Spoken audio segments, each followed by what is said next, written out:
Welcome back to the channel.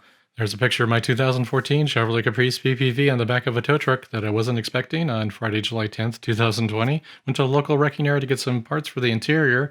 Everything drove beautifully up to that point, went out to start it again to go home, wouldn't start.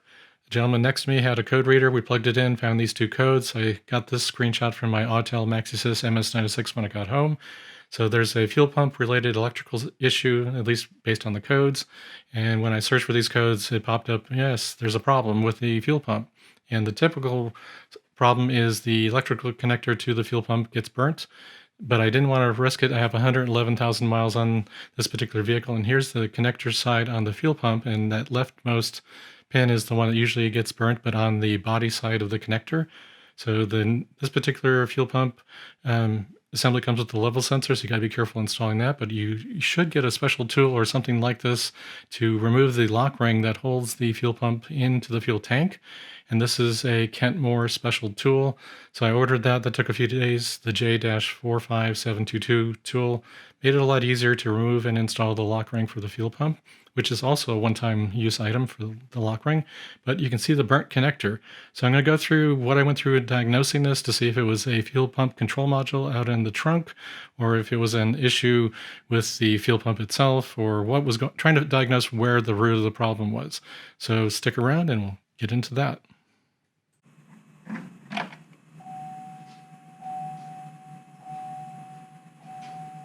I don't hear any fuel pump activity, and you can still see it's 0.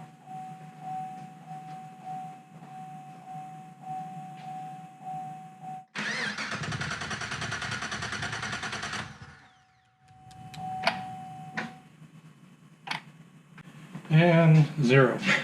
So we have no fuel pressure. So either an electrical fault in the fuel pump circuitry or the fuel pump has failed. Now we're going to take a look at the rear trunk area where the fuel pump control module is located. And normally you would want to go check fuses or fuel pump relay. And that was my initial thing to do when I was at the parking lot at the wrecking yard to see if there was a relay or a fuse. And I couldn't find a relay mapped anywhere in the engine bay or back here. And come to find out, yes, there's a fuel pump control module. And unfortunately, it's located at the bottom of the battery tray, and it clips in here, and there's a bolt here. You can see that it normally clips here, and then it has a 10mm nut that I have over there, and then it latches onto the bottom. So this is basically out of sight. It's over in that corner, so you don't really get to see it unless you know it's there or look it up. So I have located it, and the one I have here is 22874299.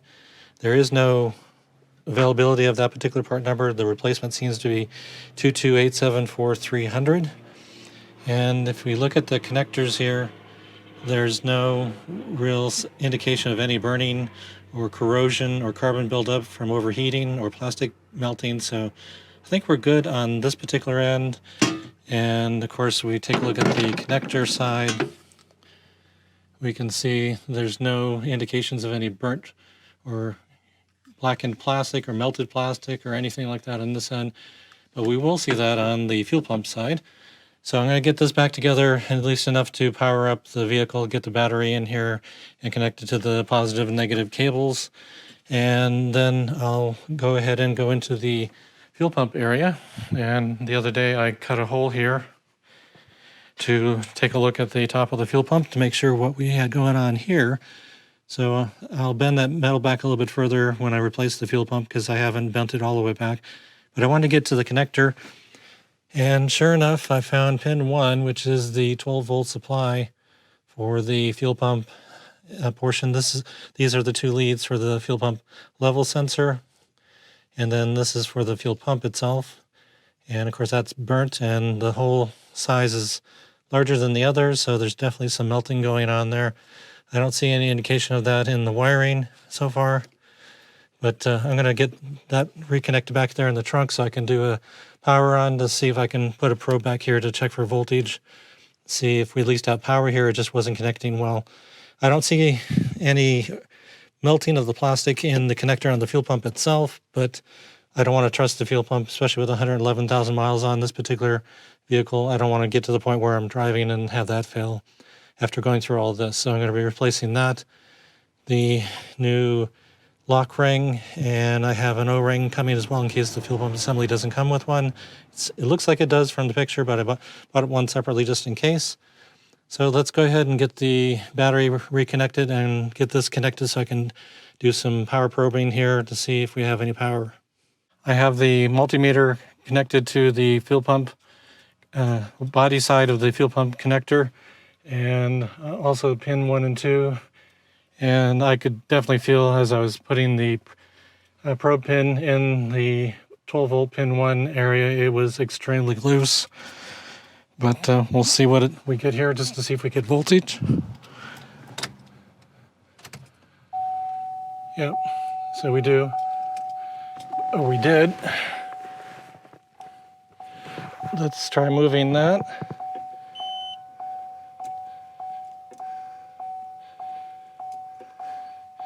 We did initially, at least. This is with ignition on. Let's go ahead and try to start the vehicle. Of course, I don't have the fuel pump connected, so it won't start.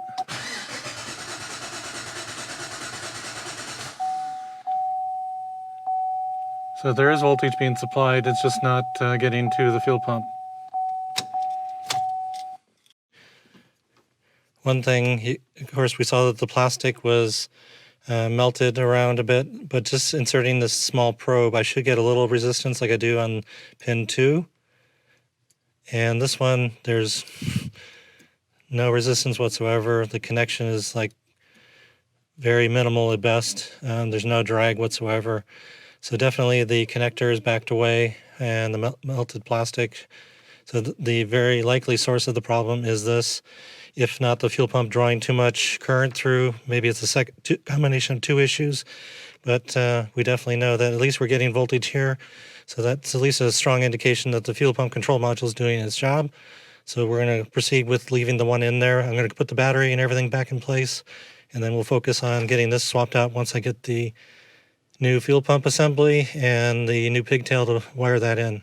There's a couple of different ways you can get to the fuel pump. Of course, the service manual states you should drop the drive shaft, the exhaust system, portion of the rear suspension, removing some bolts, straps for the tank, and the connections to the tank, and then drop the tank after you've drained the tank.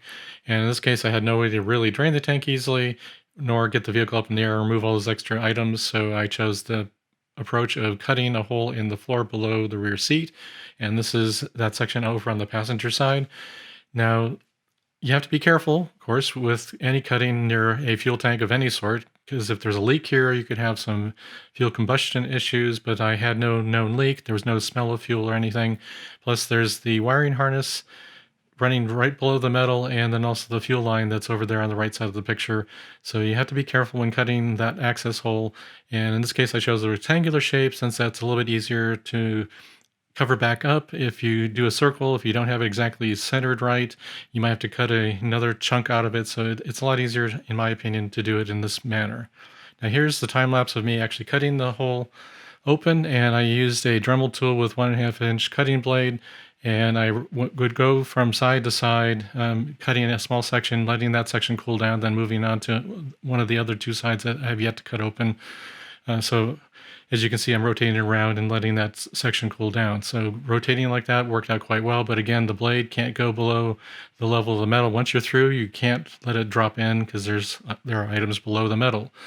Now, they're not quite as close as they appear in that picture before this, but they're really close. So be careful while you're doing this and proceed at your own risk. But I ended up opening this up successfully. I didn't cut anything below the metal. I just cut the metal, and then I bent this metal up and moved it towards that support bar brace that goes at the front of the rear seat there at the lower portion of this picture. And when I bend this up, then you'll see, of course, the earlier picture where you'll see the top of the fuel pump, the connector, and the fuel line. I'm going to start the process of extracting the pump. I have the supplies. I've got the ring removal tool, and I have the new pump, and I have the wiring harness. We'll deal with the pump first, and then we'll deal with getting this all spliced up and with the new pigtail.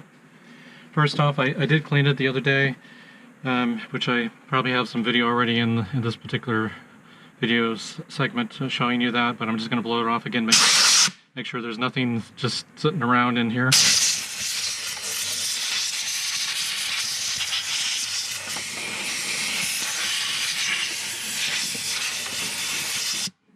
This is a well-ventilated garage. Both garage doors are open, side doors open, fan blowing through. Since the temperature outside is in the 90s, and need to have some shade here for this. So I'm going to go ahead and disconnect the fuel line. There is no pressure in the system. If there were pressure, you want to make sure you dissipate that. Of course, that's all problem. This is not running, and I've tried to start the engine and there's zero fuel pressure, which we saw in the diag section. So from what I read, I should be able to push on here to disengage.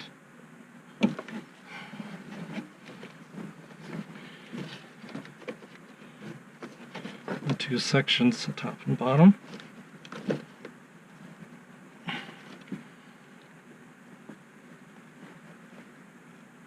There we go.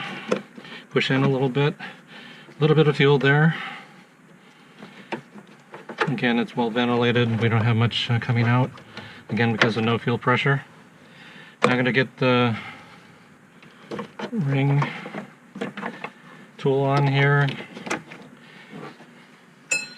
It has two prongs on this side and another over here, and you engage it in corresponding openings in the ring and twist it a little bit to engage. And this is 3/8. Looks like it's 1/2 inch, so I will get the appropriate socket ratchet for that. Now have the 1/2 inch drive extension on there with a torque handle flex bar.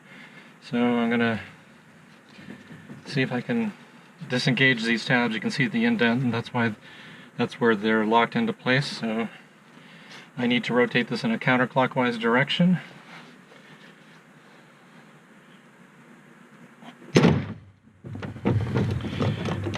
Well, it comes loose, it comes loose.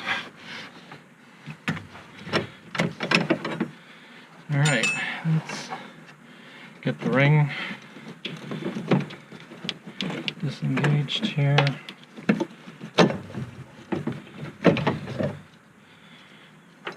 And move this outside. And we have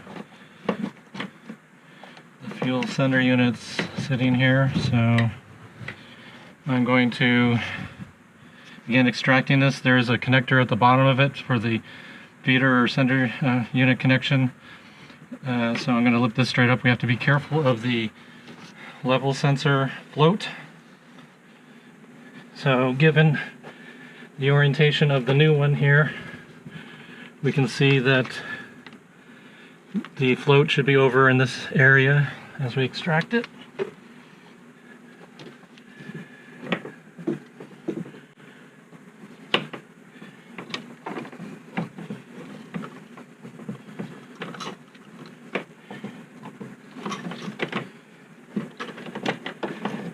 Wiring harness out of the way.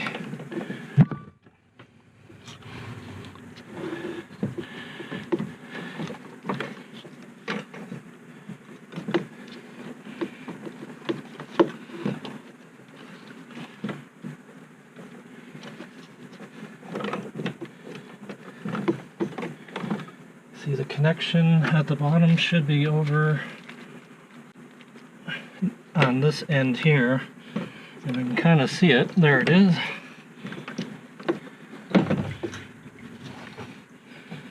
So I wish I could. Let me bring this camera over here.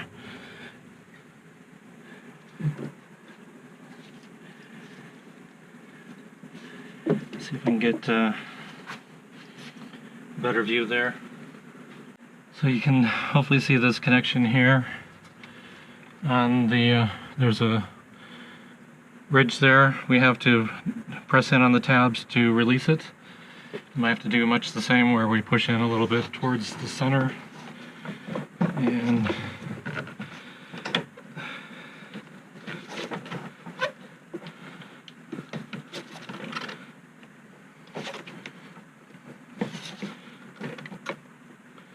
there we go. It has come off. And let's make sure we spill all that back into the tank.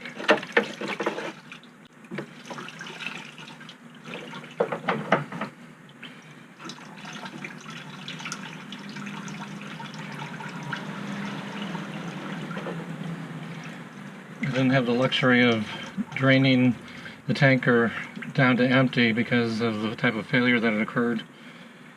So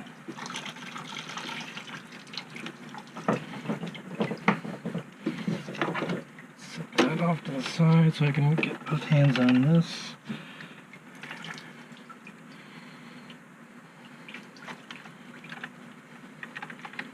You can still see fuel down there in the bottom.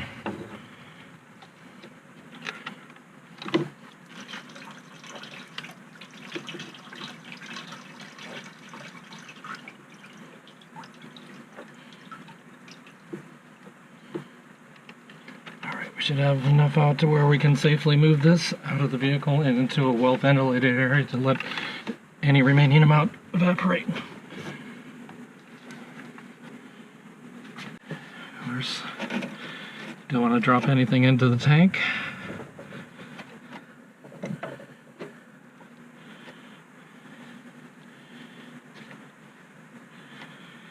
All right. We'll dispose of that as a contaminated rag afterwards. So we've got the output pressurized line, we have the input line into the bottom of the pump, and we have the original sealant ring, so we're going to get that out of the way.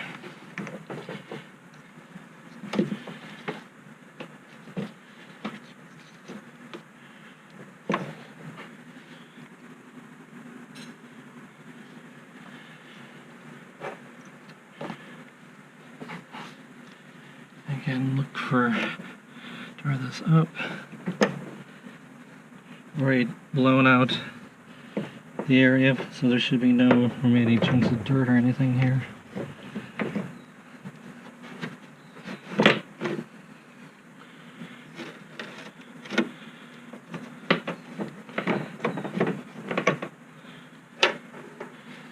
Alright, let's get our new ring, sealant ring, O-ring. Now let's put this back, camera back to where it was, because I need that room to move.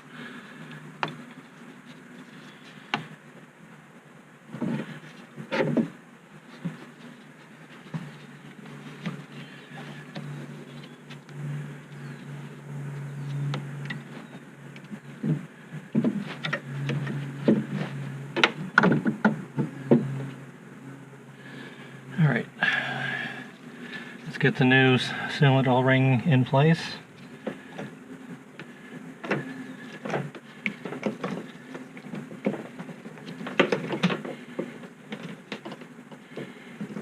Let's see if we can dry that up a little bit more.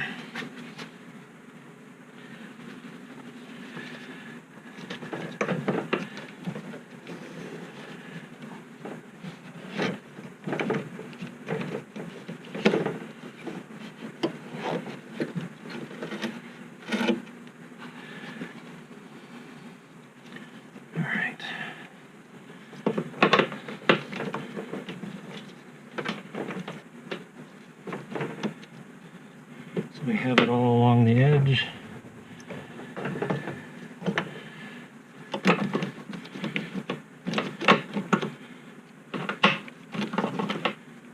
And now with the new fuel pump, we're going to carefully insert the level sensor carefully.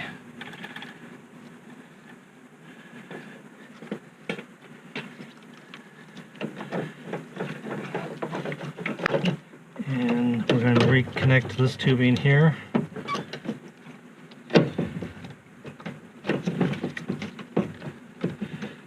Make sure it's fully engaged, and it is. So we have to angle that in.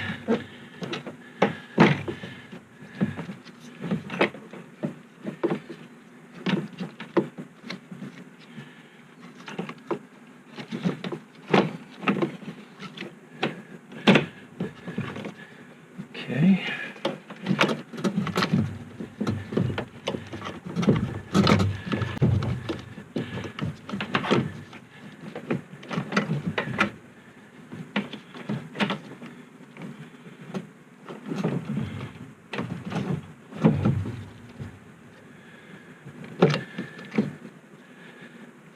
this is where it was before, so the O-ring's in place.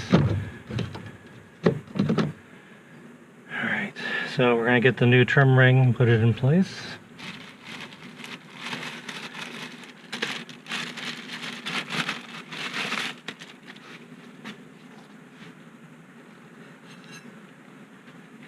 So here's the original one. So I'm going to try to match up any identifying markings here.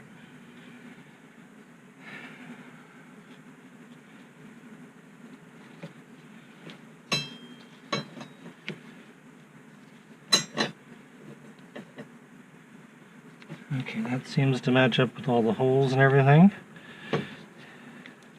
And this white mark was here, so this goes in that position.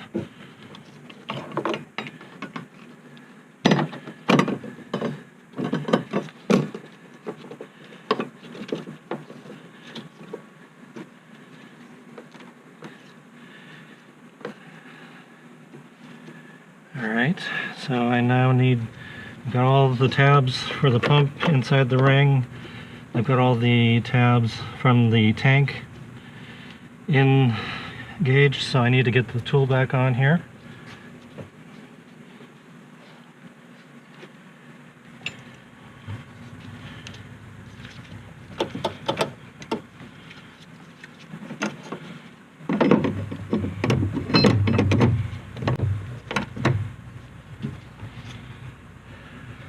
So I need to move this notch to this position here. Do that as gently as possible. Make sure we're engaged, pushing downward. Okay, the first ridge has been encountered and engaged on all positions. Yes. So next I'm going to go for the locking position.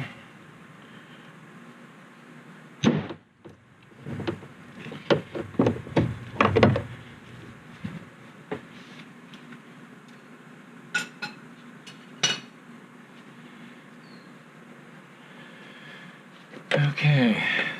Engaged, engaged, engaged, engaged. Alright, it's cautioned that you must make sure that the O-ring in the high pressure side is lubricated, and put a little bit of engine oil, so I'm going to take some unused oil, put it in here, and on here, just make sure it will slide on and engage correctly. So let's go ahead, it's snapped on. Okay. And next I'm going to blow out any, see if I can get any excess fuel that dropped out when I pulled the pump out cleaned up here.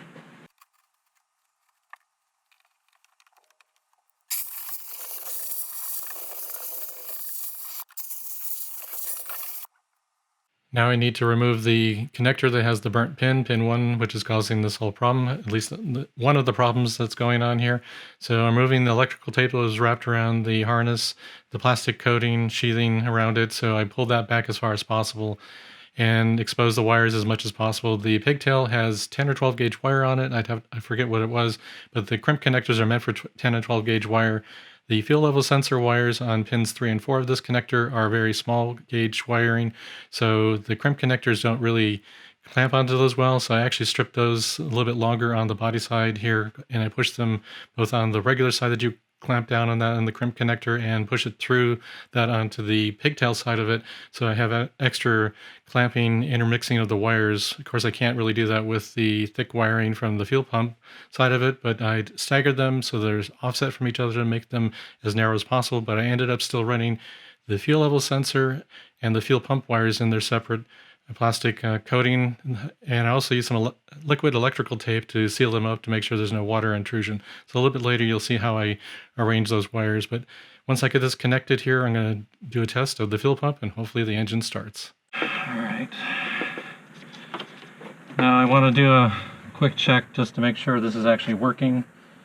So I'm going to connect this, make sure everything's out of there. The pins look good. The female portion of the connector pins look good. So make sure we've matched up here. We have the brown, I guess with yellow stripe on the right. We have purple. So the next one in, we have the pink and then the gray. And this basically fits in exactly the way it did before. So let's try connecting this in. And we'll, like I said, clean that up and add some protective coating to it. In addition to, I think we'll be a little hard pressed to get in there, but I just want to make sure that electrical connections are good. Everything's tight. Let's reconnect the negative and see if we can start the car. While I have the connections at least connected, I need to fill in the small gauge wire for the fuel sender. I don't like how the large wire gauge is crimped together with the other one on that large crimp, so I'm going to fill those in, try to heat shrink those down, and then I'm going to use some liquid electrical tape. And now we're going to just try to make sure we don't have any fuel leaks. I'm going to turn on the ignition.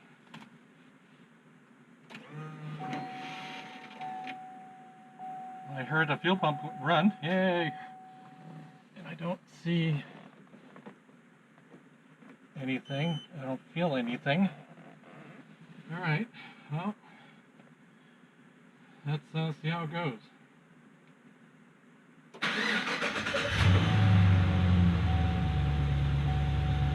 Yay! Success! It was a week ago today that this car failed, so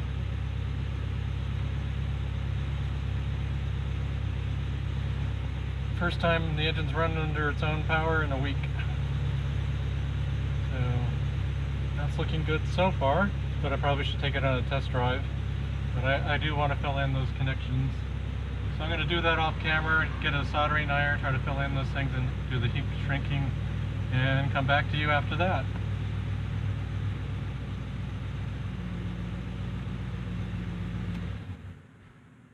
Now going to test the fuel pump with a fuel pressure gauge. This is with the ignition on, engine off, and the initial burst from the fuel pump gets it close to 80 psi and bleeding out a little bit. And when I go to start the engine, that should come down to about 60, 58, 60, somewhere in that range. Engine's now started and it's around the 60 psi range. So it looks like we've got a fuel pump that's producing appropriate fuel pressure, and we can go on our test drive. Off camera, I tried to use a heat torch to shrink the crimping plastic, which should shrink down to the wire size, but the small gauge wire for the level sensor just didn't go down to that size. So I added the liquid electrical tape that you see here. Plus I'm adding another section of split electrical wire loom that's going to encase the level sensor wire, since the crimp connectors are making the bulk of those so wide that I can only get the 2 wires in each of them. And then once they're in place, I do some electrical tape around the actual connection points like it was originally from the factory. And then I put some zip ties at the end of the electrical tape so they don't unravel, which is actually a solution for the rear axle issues that I had in my Chevy SS as well. So I use that same solution here to make sure it doesn't unravel. And once that's all together, I can clip it in, and it shouldn't get any water intrusion into the crimp connectors, and it should stay in place and not rub up against that fuel pump lock ring and have any problems. So with that in place, I start drilling the holes for the mending bars that I'm going to be using. Again, you don't want to go too far. I put some tape on the drill bit to make sure I didn't go down too far. Then I use some of the 3M caulking that I have that I use for the weather barriers inside of door panels behind the door cards. And I put that on the floor portion that I didn't cut away. Then I bent the flat back down, and then I started drilling the holes for the mending bar screws. I put some tape on the drill bit to make sure I didn't go down too far. I didn't like this approach because the screws were a little bit longer and they protruded down just a little bit. They shouldn't have hit anything, but I put some washers underneath the screws, which you'll see in a still picture in a little bit. But I still don't like that, so I ordered some rivnets and a rivnet tool so I can put those in there, and maybe I can add one more mending bar to the right front corner there to give a little more support, because there is some weight from the rear seat when someone sits in that position over on the passenger side. But it seems to be working for now, and here's the current state of it with the screws with the liquid electrical tape. But like I said, I'll be switching that with some rivnets later in the week. Well, it took a week to get all the parts in place, and I was able to successfully repair the fuel pump issue in my 2014 Chevy Caprice PPV. It's kind of weird to see it on the tow truck like that, but I was able to go through the diagnosis of the situation by checking the fuel pump control module down underneath the battery in the trunk and confirming there's no burnt connectors there. Everything looked fine there. We may have had to replace it if the electrical current to the fuel pump wasn't there, but it was, and what we found here with the burnt connector was the root cause. If not, the fuel pump also drawing too much current, but I've replaced the fuel pump and the connector with the new Pigtail. Things are working great. So hopefully you enjoyed this video. You found some information that you can apply to your situation. Make sure you hit that like button if you like the content. Subscribe to the channel if you haven't already, and I'll see you in the next one. Thanks for watching.